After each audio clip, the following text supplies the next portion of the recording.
am a wildlife biologist.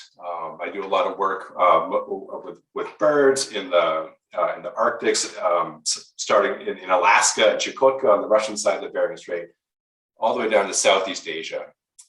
And so the book I wrote about the Blackison's fish owl, this is my PhD dissertation work, and I never thought that a book I wrote would do as well as it has done with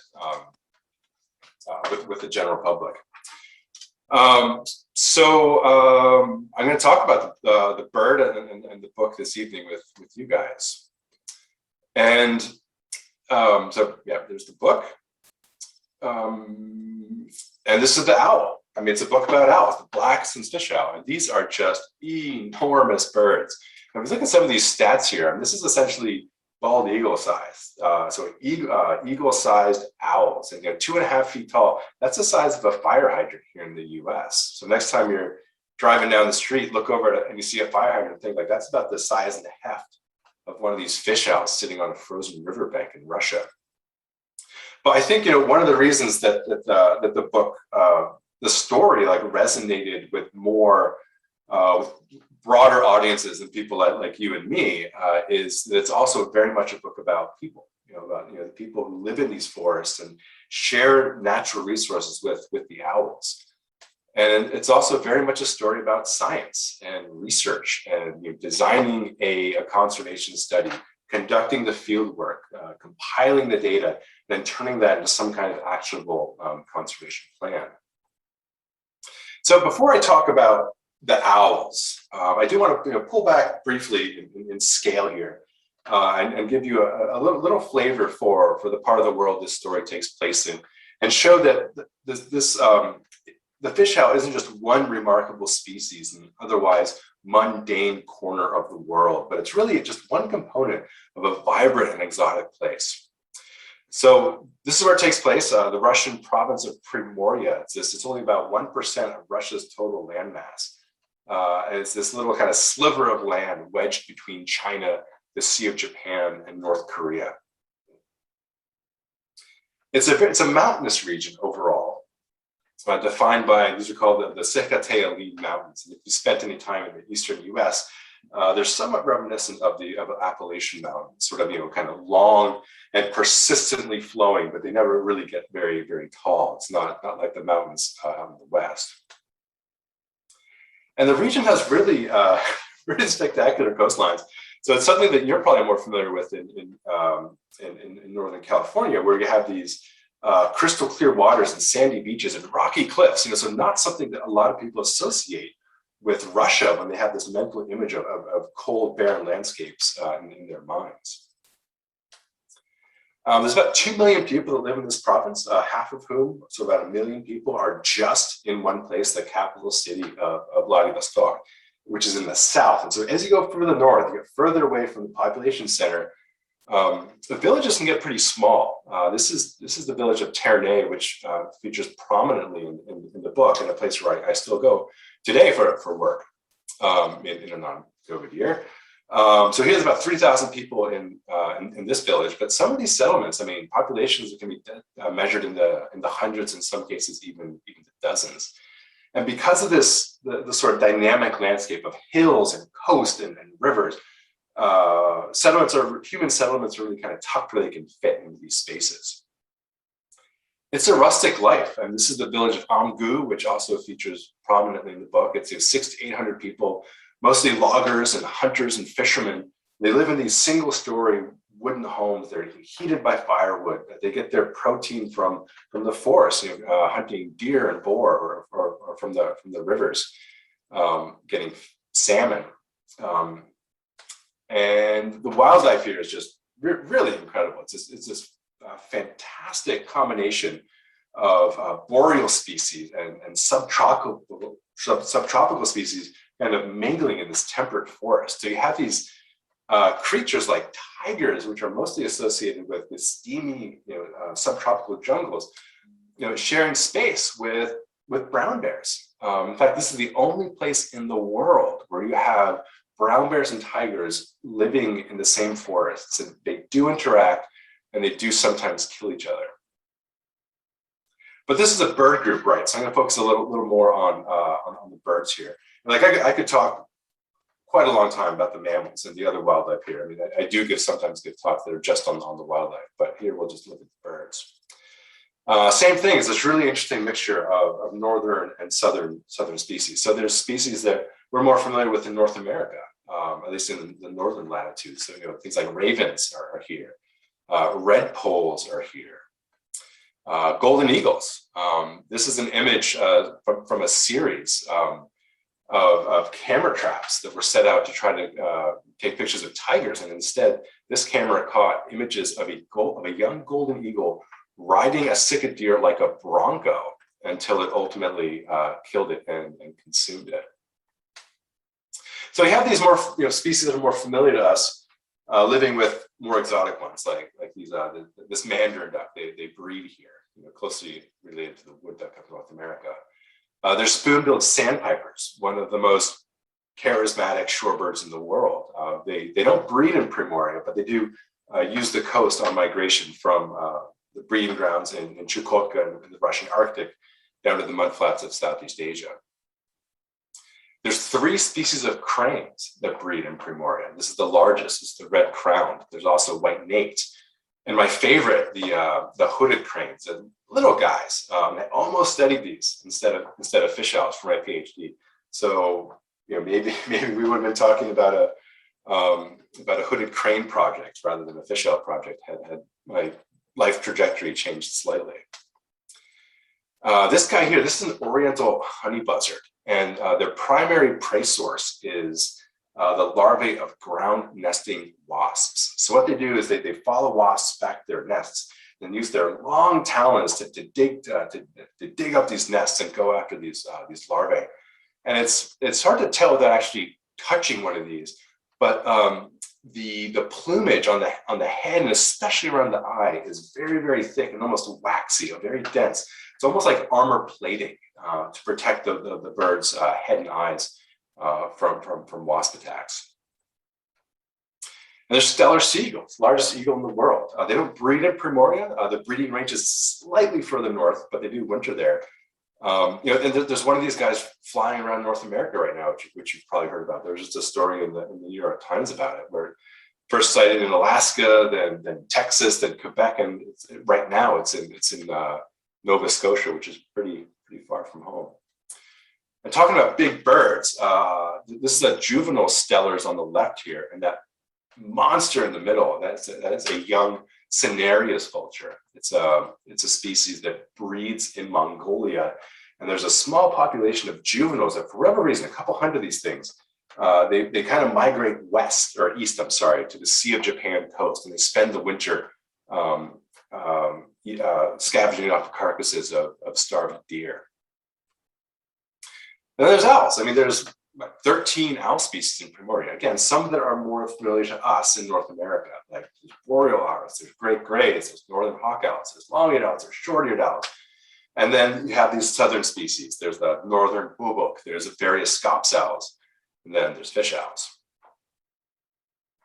So I think, when we think about owls, I mean, they're pretty weird birds in general. And even among the owls, I think fish owls are pretty bizarre.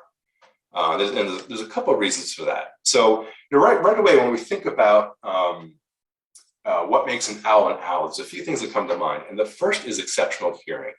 We look at some of these other owl species from around the world. It's a California spotted owl in the Sierra Nevadas up there, then a great horned owl from my neighborhood here in Minneapolis, and then some barn owls from the internet. I mean, they've all got these, we're all bird people, so we understand that the feather structure of that facial disc channels sound like a parabola to their ear holes, which can really make their hearing very precise. They can really pinpoint the location of a sound.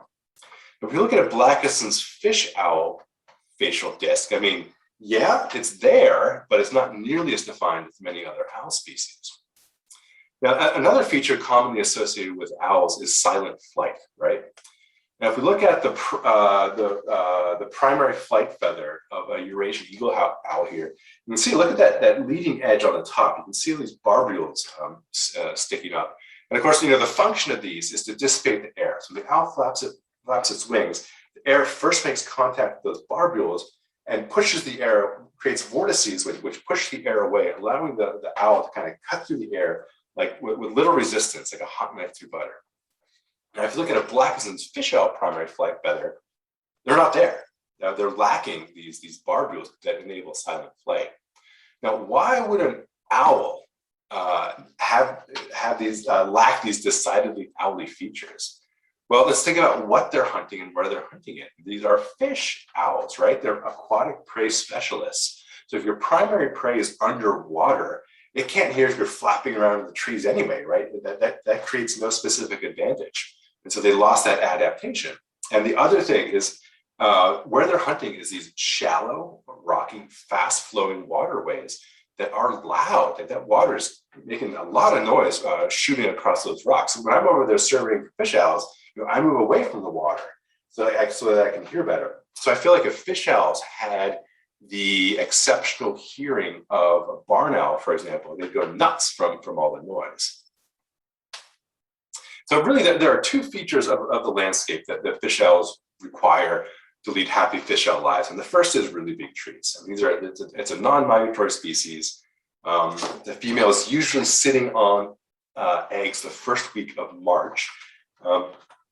And because they're so big and they're cavity nesters, they require absolutely massive trees to nest in. So I'm talking 200-300-year-old elms or cottonwood, water-loving riparian tree species. A few examples of where some of these cavities are located. Sometimes they're pretty high up. And then the second thing they need is access to prey. So fish-rich rivers where they can access the fish year-round. Now, they live in a part of the world where most waterways freeze in winter, because we have temperatures reaching the mid-30s regularly. And as it so happens, most water freezes when it gets that cold. But conveniently for the fish owls, there are a number of natural radon gas hot springs in Primoria. And that's one of the reasons that there are patches of water like this remain unfrozen, reliably unfrozen year in and year out. So like where the radon gas bubbles seep into the waterway, it warms the water slightly, just enough to keep that water from freezing. So I wouldn't call them hot springs, I'd call them more tepid springs. And usually if you stick your finger down, you can tell, oh yeah, this water is a little bit warmer. So it's these areas. If you're in Primoria in the middle of winter and you see some water that's unfrozen, you have these big trees, you're in good fish owl habitat. And so the way they're hunting, really, they sort of sit on the riverbank, or sometimes even on these little plumes, these little sort of pillows of snow in these stretches of where the water is very shallow, the riffle kind of between pools in a river, where the water just sort of flows right over the rocks. And they'll wait for a fish to swim by and just jump in, grab it, and usually eat it, then kind of shuffle back to the bank and eat the fish on the bank.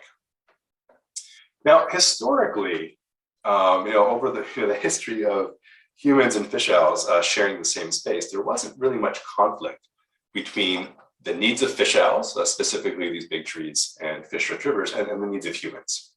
These images here are of indigenous udege from about 100 years ago.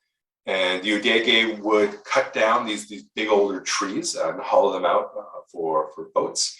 And they would sometimes catch fish owls, especially in autumn, to eat. As these birds, because they're non-migratory and they kind of endure these like brutal winters, they put on these thick fat reserves in autumn, and so that's when the udege would try to catch and eat these owls.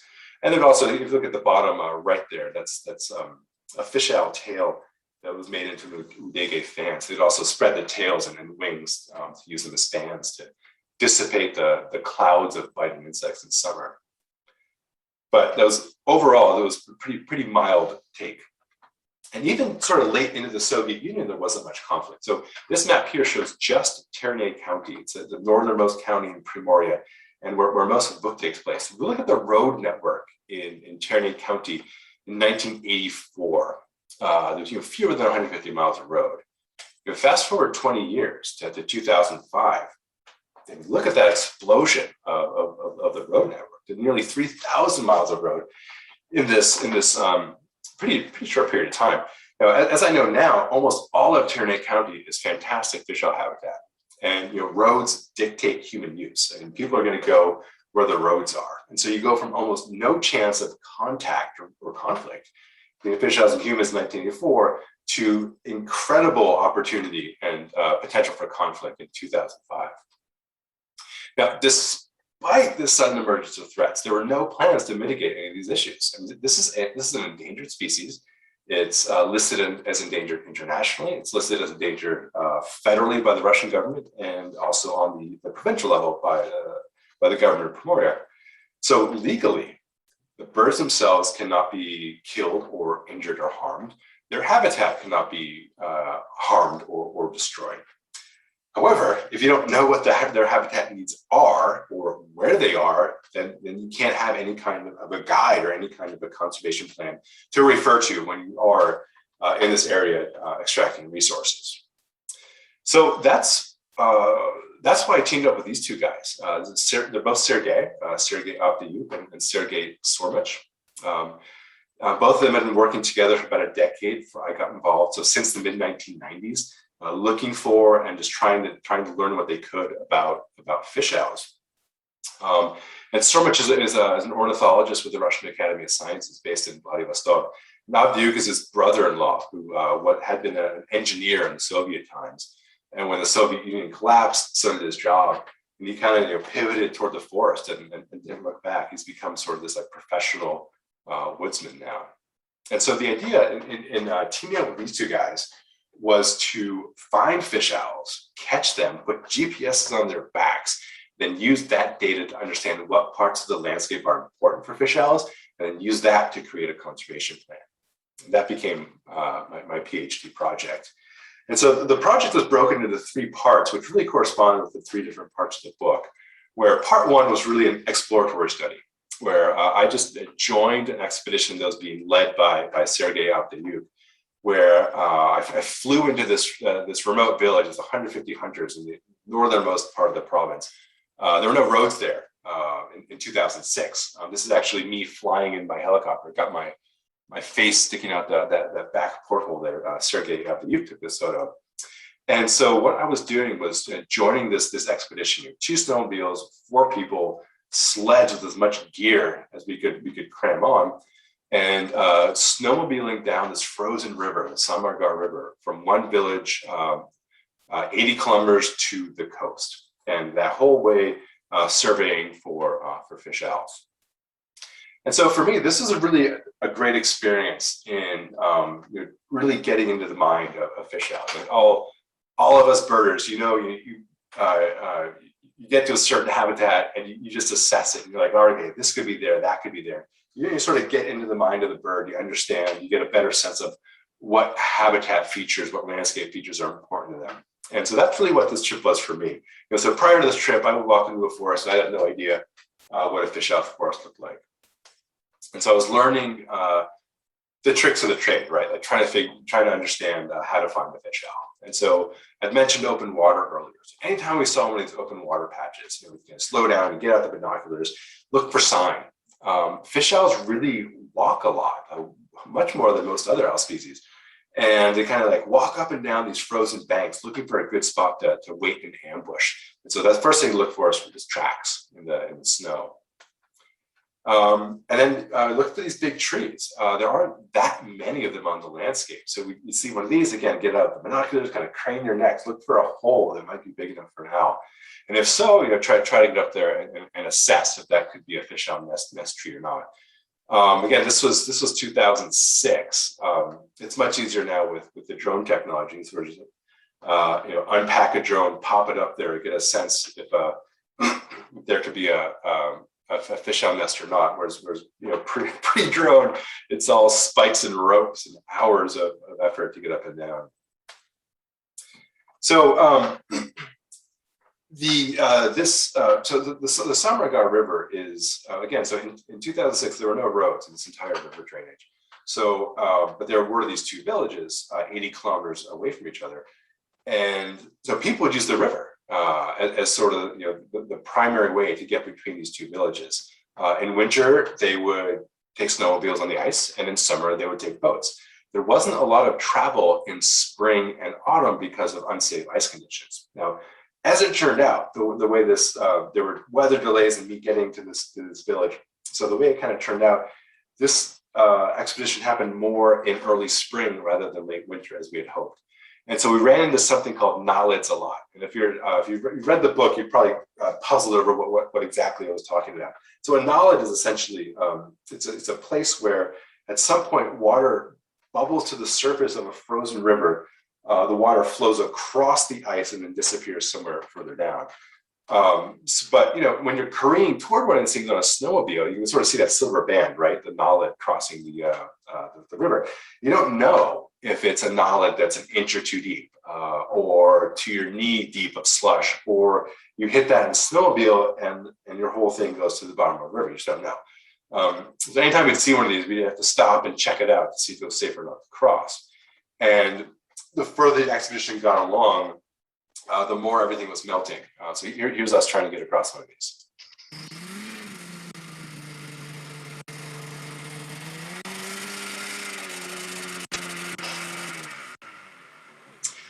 And so as we're going down the river, there's no turning back. I mean, there's giant sheets of ice would collapse into the river after the weight of our snowmobiles passed across it.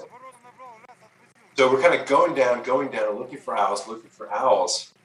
And then every once in a while, a few times we ran into these nolids or some places where the water was just freely flowing. And we had to get out chainsaws and cut a trail through the forest to bypass the obstacle to get back to the solid river ice and keep going. And so it was just a 2-week trip, this expedition. It seemed like a lot longer.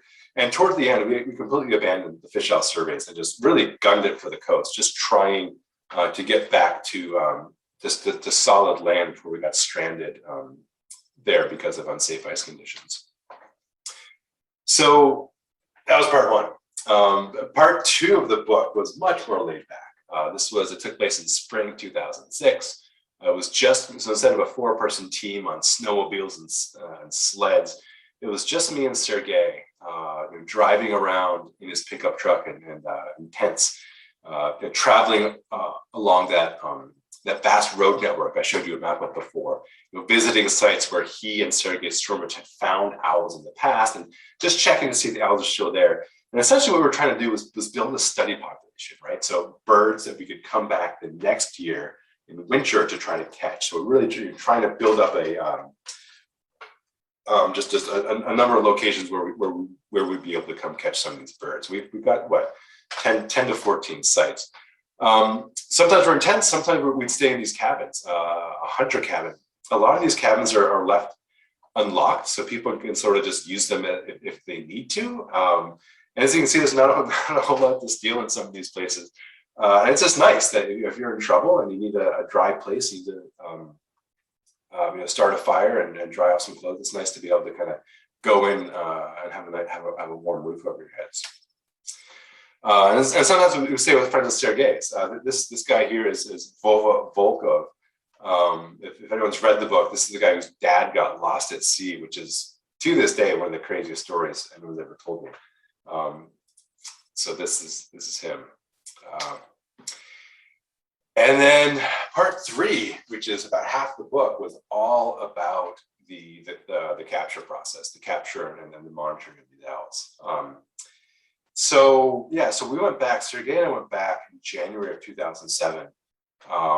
Got in this pickup truck and just went out to try to catch some of these owls. Now, no one had really caught a fish owl for science before, so we didn't know what would work. I mean, anyone who's banded birds or tried to catch raptors or anything like that knows that different traps work for different species. It just wasn't clear what would dupe a fish owl. So I talked to a couple capture specialists. Pete Bloom in California was one of the guys I talked to, if anybody knows him. So he gave me some ideas about different trap combinations to use. So I went over to Russia. I brought a bunch of raw materials and different things to try to catch some of these owls.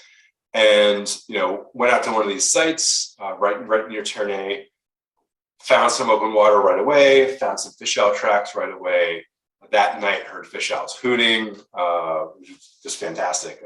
There's a territorial duet. So, a territory is occupied by two owls. You kind of hear this four-note duet. And set our traps, and we're pretty excited. And we waited. Night after night after night after night, we waited. The owls were just not coming into our traps. So, we're up all night, shivering. It was reaching the mid-30s, sleeping in this tent, waiting for the owls to come in. They didn't. So then we'd spend all morning kind of poking at the trap, trying to figure out what was wrong. Spend, closer to dusk at the traps already, then sit back in the tent. And it just nothing was happening. So morale was pretty bad. The whole, it wasn't, I felt like it wasn't just a PhD project that was going down the drain. It was, if people can't catch these birds to figure out what's important for them in the landscape, you can't build a conservation plan. So I felt like I wasn't just letting myself down. I wasn't just letting the donors down, because all this work was grant money. I was also letting the birds down. And so we did this for a few weeks. And one thing we started doing during the day to kind of give us some sense of purpose was to visit other sites nearby where we knew there were owls, and just kind of scope them out, look for spots where maybe the owls were hunting, so that once we eventually captured the owls at that first site, we'd be able to kind of move into a new site very quickly without doing all the reconnaissance anew. And so on one of these sort of exploratory trips, Sergey ran into this guy in the woods. His name's Anatoly, and he's a hermit. He'd been living at a abandoned World War II era hydroelectric station for about a decade. This is it. And as it turned out, this cabin here was right on the border between two neighboring fish owl territories. So you stand at that door, you see it open there, you stand at that door, you can hear one pair of fish owls calling from upriver and another pair of fish owls calling from downriver. And sometimes he would have fish owls sitting on his roof and vocalizing right there. So Anatoly's like, look, I've got an extra room and I could kind of use the company. So if you guys want to work out of here, please do. I could use the company, and you'll at least have a roof over your heads. So we did. We kind of abandoned captures of the other site, moved over here. This is maybe 10 kilometers away, and started trapping out of here. Now we're still having a lot of issues catching birds. So there's still a lot of frustration, but at least we were getting some sleep, and at least we were warm part of the day, which was nice. And so the way these captures work, so I'm going to read a couple paragraphs from the book, which is describing the first capture. And so the way these captures would work, so from Anatoly's cabin, it was about half a kilometer upriver to the first open water in the ice where the owls were hunting. And so we'd set traps up there and sort of cut these trails on the river ice, but also through the woods for our skis. And then we had these trap transmitters. So it's a little VHF thing, so that if the trap jiggled, the trap moved, a magnet would release, activate the beacon, and we have a receiver which would start beeping, so that we'd know, okay, something hit the trap, we got to go. So we'd Sergey and I would sort of sit around at night and just sort of wait for that thing to start beeping. So here we go. This is the first actual capture. We approached the trap a few hundred meters away on skis. Up ahead, I saw Sergey's spotlight reveal a fish owl sitting on the bank, watching us. Like one of Jim Henson's darker creations, this was a goblin bird with mottled brown feathers puffed out, back hunched, and ear tufts erect and menacing. I'd seen other owl species adopt this posture in order to look bigger and more threatening to an aggressor, and it was working. This was a creature braced for battle. I was taken aback, as I still am every time I see one of these birds, by how enormous it was. The beast stood immobile, glaring at us with yellow eyes in the winter dark and illuminated unevenly by Sergey's light as our pace quickened. Everything was silent except for the rhythmic friction of skis on snow and our gasps of exhaustion. The urgency to reach the owl before it freed itself was palpable.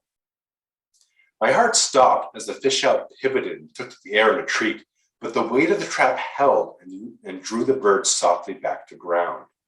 The huge owl moved away from us with awkward bounds along the broad snowy bank, dragging the trap with it until finally, when we were only meters away, the raptor spun onto its back on the river's edge. It lay there facing us, talons extended and agape, ready to shred any flesh within striking distance. In the off-season, I trained in raptor handling at the Raptor Center at the University of Minnesota, and had learned that hesitation with a defensive raptor doesn't do anyone any good. I swooped my arm in a fluid motion the moment I was within reach, scooping the bird up by its extended legs. Upside down and confused, the owl relaxed its wings and used my free arm to tuck them first against its body, and the body against me as though holding a swaddled newborn child. The owl was ours. So this was right at the end of the 2007 capture season, which is, the season is really defined by the ice. So there has to be enough ice to restrict where the owls are hunting, because the second that ice melts, there's just kilometers and kilometers and kilometers of places where these owls could be hunting. And so we really needed to put traps in very specific spots. And so really I felt like a week left in the capture season. And once we got a combination of different trap components together that seemed to work, it worked fast. And we caught 4, I believe, in that week, and 3 of those in just a few of those days. So it was a terrible, terrible few months, but it ended on a very high note. And so this bird here, this is a female. She has a GPS data logger on her back, which might be hard to see there. But essentially, it sits on there like a backpack. So there's straps that go over and under her wing, and that sort of nestles among the plumage on the back. And so this is a data logger. And so this collects 1 or 2 GPS points a day for about a year, depending on how the unit's programmed. But the trick is you have to recapture the same bird in order to download that data for it to be of any use to anyone. And so that's a little risky, right? But these birds they're long-lived. There's a few hundred of these birds in Japan. There's a record of a wild Japanese bird that's almost 30 years old. They're territorial. There's only so many places that they can actually hunt in winter, so we should be able to find them. And they don't really have natural predators. The adults don't, because they're so big. So we figured there's a good chance, and we'd be able to recapture some of these birds at some point in the future. And that was a bet that paid off. We were able to recapture every single one of the birds that we put one of these units on. But I will say, so these things cost about $2,000 in 2007. And I mentioned earlier that this whole project was funded by grants written by a graduate student. So I'm getting $2,000 here, $4,000 there, $5,000 here. So cobbling all this together to have enough money to fly me to Russia, to pay the salaries of a couple of field assistants, to have food for 2 months, to have gasoline for 2 months. And then also have to buy these ridiculously expensive pieces of equipment that I'm just attaching and strapping to the back of a wild bird and just like letting it go, hoping I'm going to see it again. So there was certainly some stress associated with these releases as well. Excuse me. So after that first season, which again ended quite well, Sergey and I got a little more serious and started driving around in this thing. This is called a Gaz-66. It's a Soviet era transport vehicle, and on the back here is essentially a 2-bedroom, custom-built 2-bedroom apartment. There's a smaller kitchen area and a larger sleeping area. It's got a wood stove. You can see the stovepipe sticking up off the back there. So we drive along that road network that I showed you the map of earlier, going to sites that Sergey and I had identified in 2006, and just working out of here, working out of the comfort of a wood stove heated cabin, mobile cabin, rather than sleeping in tents. And so that was a real upgrade. We also started hiring more people and more field assistants. So over the course of the years, so this captures were 2007 to 2010, there's sort of this revolving cast of field assistants. Some people worked with us for a few seasons. Others worked with us for just a few weeks. It's actually pretty hard to find people who are willing to spend up to 6 weeks living in a truck in the middle of a Russian winter with 3 to 5 other dudes. So not everyone really wanted to do that for very long.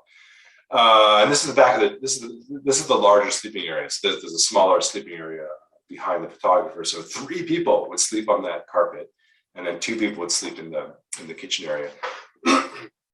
And so you're essentially in this like tin can that's freezing outside, and it gets, the tensions would flare in this tight space, and everyone's stinky because no one's really bathing.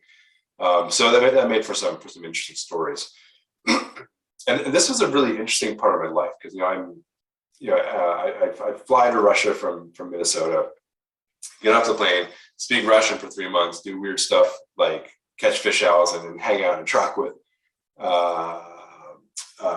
Andre and Shurik here, and then get back on a plane and go back to the US, start speaking English, do normal things like go bowling or go owling, or get married.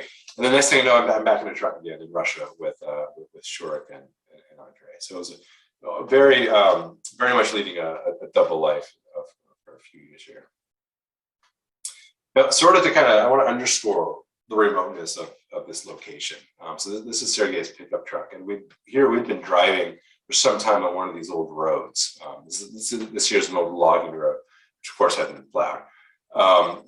Kilometer after kilometer, like bumping along. The road was in such poor shape that we didn't realize that the tire here had been punctured and had gone flat. We had driven on it for so long, completely flat, that the rubber actually became unseated from the rim. Now, I don't know a lot about vehicle repair, but as it was explained to me, you kind of need a machine. You need a device to reseat that rubber onto the rim. And here we're, I don't know, 80 kilometers from the closest human settlement, which is this hunting village, which probably doesn't have the right thing. And so we're realistically, we're several hundred kilometers from the closest auto shop that would be able to help fix our problem here.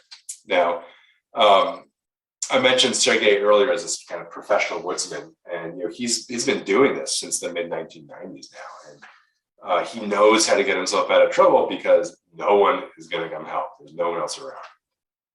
So his solution here was to pour gasoline inside the rim of the tire and then set it on fire, with the idea being that the resultant explosion would kind of pop that rubber back on.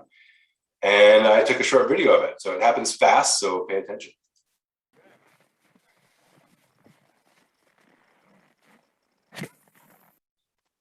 So that was that. It worked. Once the rubber was back on, we found the hole, patched it up, pumped up the tire, and we're on our way.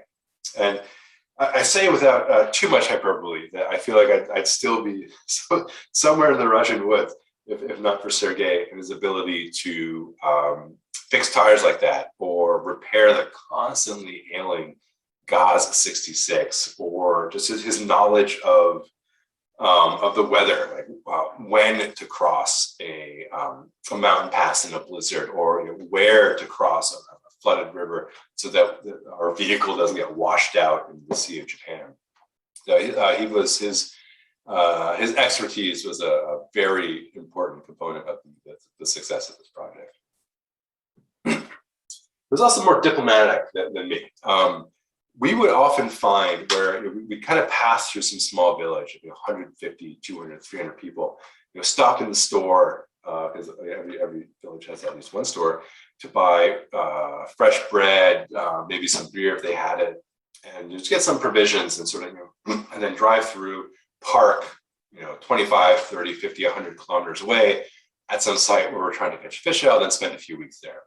So the people who live in these villages, they're going out, they're hunting, they're fishing. And every once in a while, someone would invariably come across us and be like, oh yeah, like those are those guys who stopped at the store. They just want to know what we're doing because no one goes up to these places. And so this is a classic example here, where Sergei is sitting there, he's got the headlamp on, his arm around Shurik, and then the 2 guys on the right, these kids, they knocked on our door, like 1 o'clock in the morning, knocked on the door of the Gaz. And I was like, hey, who are you guys? What are you doing? Now, my inclination is, if someone's knocking on my door at 1 o'clock in the morning, I'm going to tell them to beat it. Sergey is more hospitable, and he invites them in. It's like, this is what we do. We're ornithologists. Depending on who we're talking to, where it is, he'll say that we're looking for fish owls. He'll say, like, hey, have you heard of fish owl? Have you seen a fish owl? Just trying to get some information and really just sort of create contacts or have a friendly relationship with some of the people who live in these areas. And this is why. So, if your truck goes through the ice, you need to find someone with a winch to get you out. And the night before, those kids had come by and we told them to beat it, and they see us in trouble the next day. Of course, they're not going to help. But by being friendly, they'll go out of their way. If they don't have a winch, then they'll get back to town, find someone who does, and help you out. And just like this isn't just exclusive to Russia, of course. Any remote area, you need to have as many allies as you can. And this says so. Sergey has been going up to this place since the late 90s, I believe. I've been going up here since 2006. Sort of developed this network of local contacts, some friends, some acquaintances, and it's a two-way street. We go to these places. We say, okay, we're trying to get up to the Shami fish out territory, for example. How are the roads? And they're like, oh yeah, this road's washed out. Oh yeah, that bridge isn't there. You have to kind of go this other way to get up there. But like I said, it's a two-way street. So I bring hunting equipment. I bring outdoor gear. Things that these guys just simply do not have access to in these remote places. And so it's been a relationship that's worked. So here's the big question, right? Who cares? What does it matter that I was running around the Russian woods 15 years ago, chasing owls and falling through river ice? Well, I hope to make that case why it matters to not just to people in Primoria, but to people throughout Asia and even to us in the United States. So I keep talking about this road network, right? So here's an example of one of these roads. So you've got the dirt road kind of crossing this broad river valley, excuse me, and crossing that frozen river. And because Primoria is so mountainous, because of the Sikh Aline, most of the roads in the province do run through the river valleys and only kind of get into the mountains when they have to over like a mountain pass or something. And here's some raw GPS points from some fish owls near the village of Amgu. There's 5 owls represented here. There's two pairs further south. There's a red and a yellow down here. There's a kind of a two different shades of orange here, and then a single male in blue up here. And you can see by these GPS locations that the owls are sticking absolutely 100% to the valleys. We've got a couple thousand GPS points from these owls. Something like 0.14% were outside the valley. Like these birds, if they had the opportunity to go around a corner or over a hill, they were going around the corner. They were not leaving that valley. They're just using these things like highways, just like we are using them in these areas for highways. So right there's the conflict, right? The owls and the humans were all using these river valleys. But this is what conservation is, right? It's finding solutions that benefit both people and wildlife and use scientific data to do so. So most of these roads are logging roads. I mean, the human population in Cherney in 1984, when there were fewer than 150 miles of road, was about 10,000 people. And now, when there is closer to 4,000, I forget if it was miles or kilometers of road, there's still 10,000 people. So it's not that the human population has changed. What has changed is the interest in the natural resources. So those roads are all essentially logging roads. Now, if you look at what they're taking out birch, they're taking out fir, they're taking out larch, they're taking out these small, faster growing tree species. They're not taking these big old growth trees that the owls rely on. And so this wood, it comes to the United States. It goes to Europe as flooring. So it does matter how these resources are managed to us. The road network is also very much used by fishermen. There's poaching, absolutely. There's a lot of sport fishing and subsistence fishing. And there's commercial fishing. There's a number of salmon species that spawn in these rivers. And fish from Primordial waters is sold throughout Asia. And so it really, how these natural resources, the trees and the rivers and the fish, how they're used and managed by humans, it matters to fish owls, but it also matters on this global scale. So if the trees and fish are harvested here sustainably, we benefit from it, not just the owls. Excuse me. So like a good graduate student, I collected all my data, wrote it all up in a dissertation, and then came up with conservation recommendations and had those published in scientific journals. I feel very fortunate that I'm still working in this area. So I went to graduate school with people working mostly in the United States. So they get a degree in Minnesota studying minnows in Minnesota rivers, and ended up getting federal jobs in the Southeast or the Southwest or the Pacific Northwest, working in entirely different landscapes on entirely different species. And so where are their conservation recommendations? They're still in these stacks of scientific journals that no one's looking at. So because I still work here, and because the Sergeys and I came up with these conservation recommendations, we've been now implementing them for the last 10 years. And so the first thing we did was we took all these GPS points and developed statistical models from them, predictive models to say, okay, where are the best patches of fish owl habitat across this 20,000 square kilometer area? And so we were able to generate this map with these high value fish owl locations. And we shared that map with the logging company that logs as rights to log over much of that area. And so now they have this document. So if they're planning to put in a new road, they can refer to this document like, okay, there's fish owl habitat on this side of the valley. We'll just put a road in on the other side of the valley. And again, this was something that's required by law. So it's not just, me and some Russian ornithologists like handing this document to a logging company that's never going to be used. They kind of have to because it's the law to do so. So another thing that we've been doing is working with that same logging company to reduce how much of that road network, that vast road network, is actually accessible by vehicle. And so every year, so this started in 2012, the specific road closure project. We've been presenting the logging companies with some candidates for closure. So we look at the road network, we say, okay, there's fish owl habitat in this area, but we're not just worried about fish owl. It's like, okay, it's good tiger habitat, good boar habitat, good bear habitat, good salmon habitat. So try to find the highest biodiversity areas to say, close off that road. And sometimes the roads are closed with a giant berm like this. Sometimes bridges are taken out in key areas. They don't always close the roads we want them to, but every year they do continue to close roads. So we are making some progress with this as well. Now, the final conservation intervention here has to do with fish owl breeding. That's Sergey up in the tree there. We've noticed that it can take 200-300 years for a tree to become suitable for a fish owl to nest in. That's to be big enough and then rotting enough for there to be sort of a cavity, right, for the bird to squeeze into. But so even though it can take 200-300 years for a tree to be suitable for a fish owl, it might only be suitable for a fish owl to nest in for a few years because they sort of just fall apart. They fall over in typhoons, or they just kind of rot away. So there's one territory where over a 10-year period, Sergey and I watched these birds, the territorial pair, move through 4 different nest trees. Then in 2015, we went back. They weren't breeding because there were no more trees. They were there, they were vocalizing, they weren't breeding. So we took a cue from our Japanese colleagues, where in Japan they've actually been able to about double the fish owl population just by putting up nest boxes.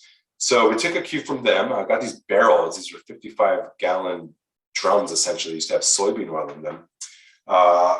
Painted one of them, cut a hole in the side, attached a perch, and drove it up to this site. It's about maybe a 10-hour drive from Sergey's home, and just stuck it up in a tree. We put a camera trap up there with discrete motion sensor things to see would the owls find it, and if they did, what would they do? And it took them about a week and a half, to be honest. We just, it was very, very fast that they found this box and occupied it. And since 2015, they have fledged multiple chicks out of this box. So, as I mentioned at the start of this talk, I do a lot of stuff, a lot with birds in Asia, but I also dabble with tigers and some other things as well. So fish owls are right now maybe 5% of my job. It's a really small part, but the work I do with these birds remains absolutely the most satisfying part of what I do, what I derive the most pleasure from. So, my profession, wildlife conservation, like many professions, is just filled with uncertainty. And people like me, scientists, we can spend our entire careers, designing studies, collecting data, and using that information to guide conservation.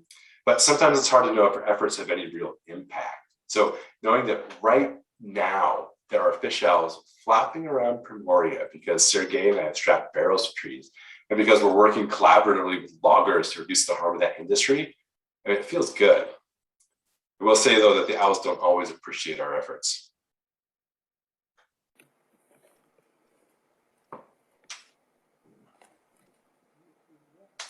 So thank you very much. I hope I've left a few minutes for questions, and the auction is now officially over. Okay. Well, John, you gave me several things for my wish list. Going across a slushy river in a sled, sleeping in a tent at -30, or maybe in the back of a trailer with 5 stinky guys. Lots of great adventures. So that's pretty cool.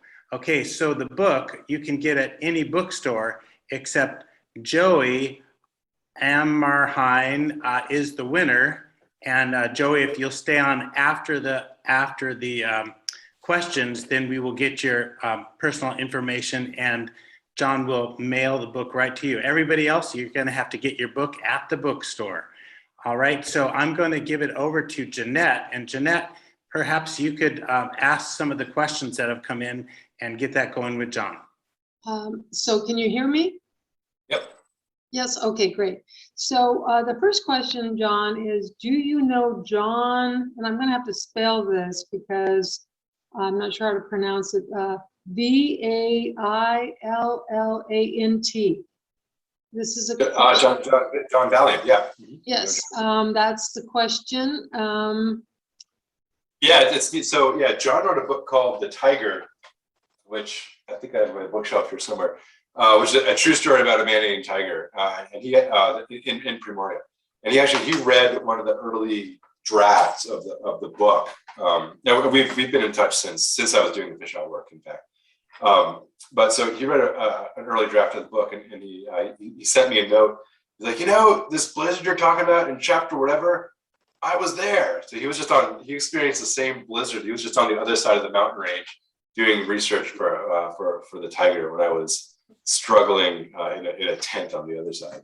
But yeah, if you're interested, if you've read the owl book and you're interested in more information about Primoria and wildlife there, and look for the tiger. It's a pretty compelling read. Great.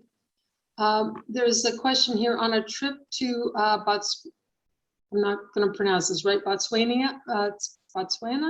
In February 2021, we saw a Sells fishing owl in Botswana. Is a fishing owl different from a fish owl? In any event, it was huge, and we walked around a mile to see it. Amazing, very high up in a tree. So she's just questioning.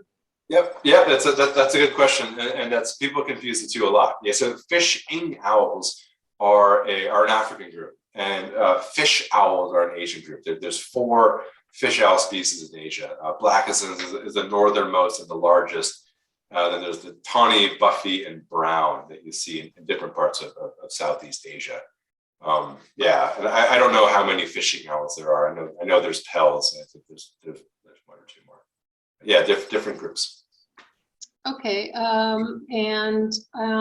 this question, I'm curious if there are a good evolutionary reasons, guesses for how relatively rare and or geographically localized ooh, what is this? Pectarian owls, including so boy, I wish you could see this, read it yourself. Here, Scotopelia, as well as Ketupa. Tupa, yeah, those are the fish owls. I don't know this cocktail. Maybe those are the fishing owls. Okay. But no, I'm not sure, and I don't. You know, I don't. I'm not very well versed in those types of questions. I'm sorry, I can't answer. Okay. Are fish owls in Alaska? There are, unless one has gone walkabout like that stellar sea eagle, there should not be any fish owls in Alaska. No, they really don't move very far. These fish owls.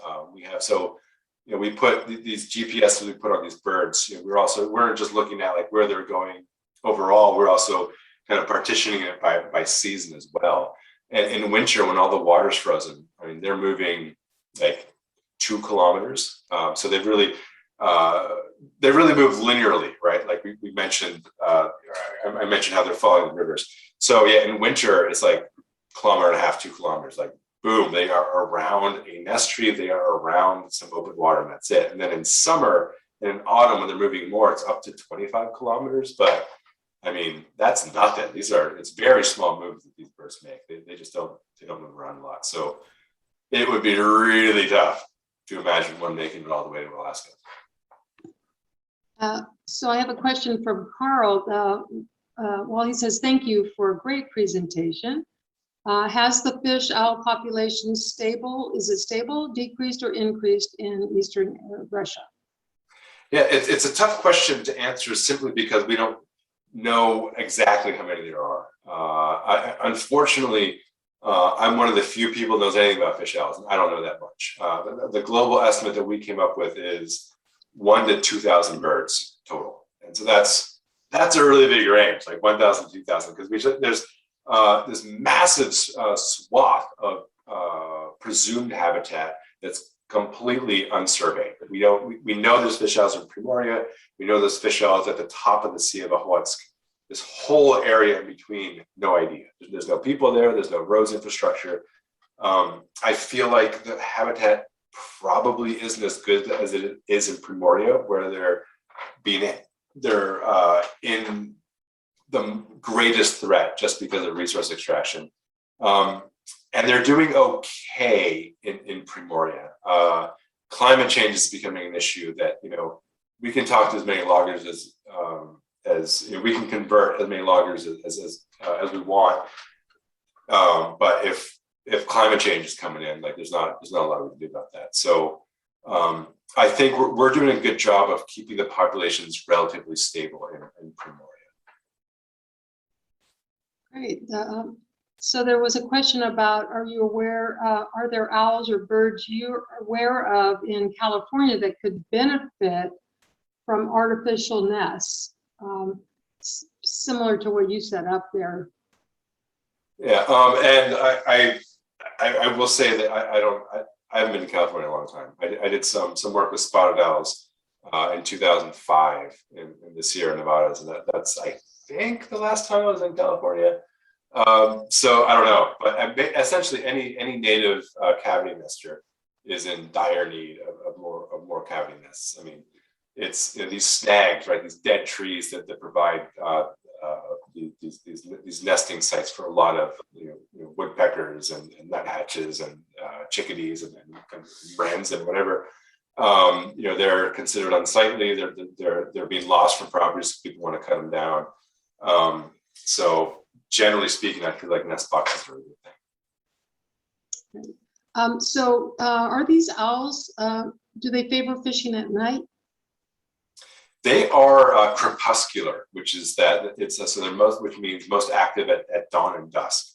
They're not really active in the day, and they're not terribly active at night. I mean, I'm sure they do hunt at night, but the majority of the action is the hour after the sun goes down and the hour when the sun comes up. Okay, great. There was a question about, other than humans, what are their main predators? But I think you covered that they didn't really have any real predators. So- Yeah, and I mean, there's not a lot of information about this type of thing in the literature. And there's, from what I can tell, there's one record of an adult fish owl being predated, and this was a Eurasian lynx. Caught one of these birds unaware as it was sort of, hunched over, focused on a fish in the river, and this lynx came up and got it. And there was, interestingly, anecdotally, there's one night where we're sitting in this tent. We have a kind of an infrared camera in the tent at our capture site, kind of monitoring the trap so that we know the second a bird comes in, we would then be able to kind of get out of the tent and grab it, so everything happens quickly and safely. And there's one night where we were just sure that this bird was going to come in as soon as it got dark, and he didn't. And I couldn't figure out why. At one point, this Eurasian lynx kind of saunters across our field of view, and then after that, the owl came in. So I wondered if the owl just knew this lynx was there, so that's why it wasn't coming in to hunt.